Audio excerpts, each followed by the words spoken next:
ओढ़णी धारावाहिकରେ ଆପଣମାନେ ଦେଖିବାକୁ ପାଇବେ କି ଜ୍ୟୋତି ଚାଲି ଯାଉଥିବେ ଏବଂ ଜୀବନ କହିବେ ମେଡ଼ିସିନଟା ନିଅ। ଜ୍ୟୋତି କହିବେ ନେଉଛି ଆଜ୍ଞା।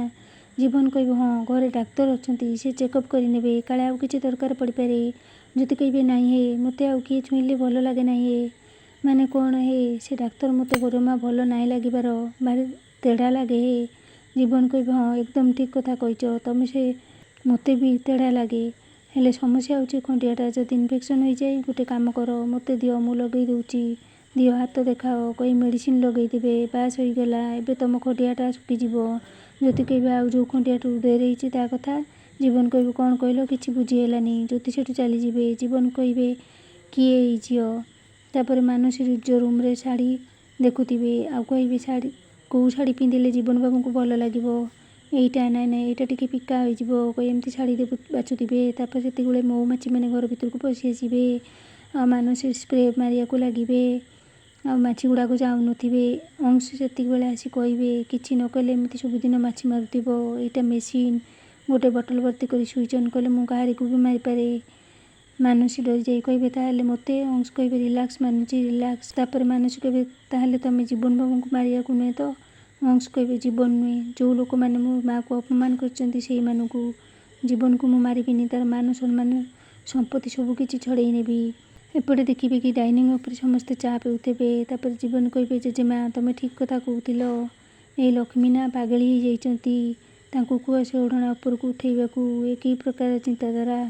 ଜ୍ୟୋତି କହିବେ କ'ଣ କି ହେ ସାନବାବୁ, ତମେ ବି ତ ଏମିତି ମଣିଷଟା ନା, ତମର ତ ଦୁନିଆଟା ଯାକର ଲୋକ ପାଇଁ ଚିନ୍ତା ହେ, ହେଲେ ନିଜ ସ୍ତ୍ରୀଟା ପାଇଁ ନୁହେଁ।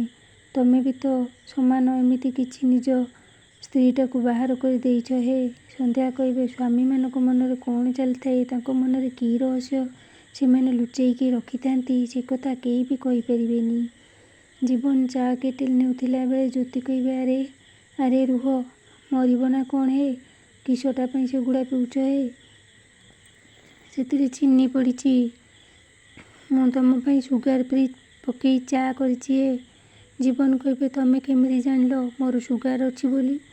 ଜ୍ୟୋତି କହିବେ ମୁଁ ଯେଉଁଠିକି କାମ କରିବାକୁ ଯାଏ ନା, ସେଠିକାର ସବୁ କଥା ମୁଁ ଜାଣିଥାଏ ଆଗୁଆ। ତାପରେ କହିବେ ଆଲୋ ହେ, ମୁଁ ହାଲୁଆଟା ଭୁଲି ଯାଇଛି ହେ, କହି ସେଠୁ ଚାଲିଯିବେ। ତାପରେ ଜୀବନ ବାଥରୁମ୍ରେ ଗାଧୋଉଥିବେ ଏବଂ ଡାକିବେ ଲକ୍ଷ୍ମୀ ଲକ୍ଷ୍ମୀ। ଲକ୍ଷ୍ମୀ ଆସିବେ, କହିବେ ନମସ୍କାର ହେ ସାନବାବୁ, କିସ ପାଇଁ ଡାକ ପକେଇଲ ହେ, କିସ କାମ ଥିଲା କି। ଜୀବନ କହିବେ ମୋ ଟାୱେଲ୍ଟା ଆଣ। ଭିତରକୁ ଆସିଗଲଣି ଯେତେବେଳେ ମୋ ସାବୁନଟା ଦିଅ, ଆସ ଆସ ଲାଜ କରନା। ଜ୍ୟୋତି କହିବେ ସାବୁନ ଲଗାଇବାଟା ମୋ କାମ ନୁହେଁ, ନିଜ ଘରବାଲିର।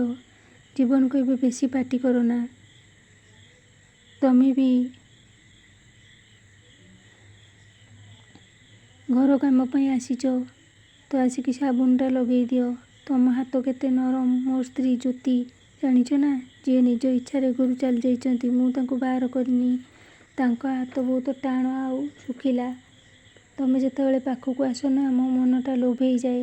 ଜ୍ୟୋତି କହିବେ ଛାଡ଼ ହେ, ମୋତେ ନୁଙ୍ଗୁରାମିର ବି ଗୋଟେ ସୀମା ଅଛି, ମୁଁ ଯାଉଛି ହେ। ଆଉ ତମ ମନ ଭିତରେ ଯେଉଁ ମଇଳା ଟିକେ ନାହିଁ ତାକୁ ବି ସଫା କରିଦେବ, ଧର ସାବୁନ, କହି ଜ୍ୟୋତି ସେଠୁ ଚାଲିଯିବେ।